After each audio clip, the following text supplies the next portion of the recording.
Let's turn now to the United States, where the most recent national defence strategy has marked quite a shift in tone, particularly when it comes to dealing with China. I want to bring in foreign correspondent. He's the Washington correspondent at the Australian newspaper. Joe Kelly joins us live from the United States. Joe, thanks for your time. I was really interested to read your report today. It is a shift, isn't it, when it comes to China in this most recent document? How would you characterise it and describe it for our viewers? What's gone on there? Oh, hi, Kieran. Great to be on the program, and happy Australia Day to you and to all your viewers. Yes, I think there is a significant shift in tone between the current National Defence Strategy, which was released on Friday, and the National Defence Strategy that was released back in 2018 under Trump 1. So there is an evolution that we're seeing between the first and second administrations on China. And I think essentially a more conciliatory tone has been struck in this most recent document. So back in 2018, the focus was on strategic competition, and China and Russia were called out as revisionist powers, and great power competition was in vogue. This was coming back. This was the key challenge for the United States at the time.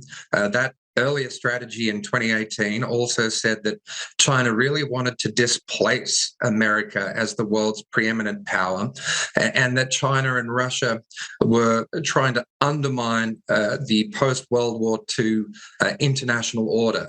So those points aren't really reflected in this new document. Really, what we're seeing is a focus on strategic stabilisation. The document says that America seeks a decent peace with China that serves American interests and which China can live with.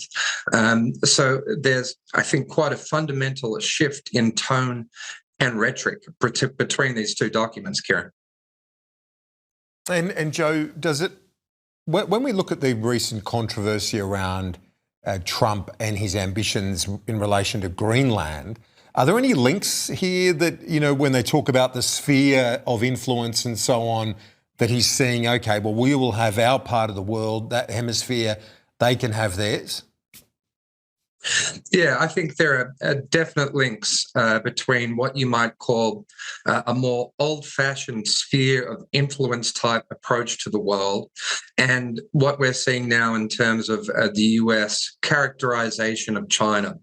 And we've had a couple of documents now. In November, we had the National Security Strategy. Now we've got the National Defense Strategy. Both really are endorsements of this sphere of influence approach to world affairs. And I think this has sparked some concern, particularly among United States allies and particularly in Europe, that the United States is stepping back really to be a big dog in its own backyard. And it's turning away from Europe. And what we are seeing is a reinforcement of the importance of deterrence in the Indo-Pacific region. That is still very much identified as a key priority in the National Defence Strategy, Kieran, but it's these rhetorical shifts in language, which are, I think, very interesting because that reflects really how the administration conceives of the world, how it's thinking about China.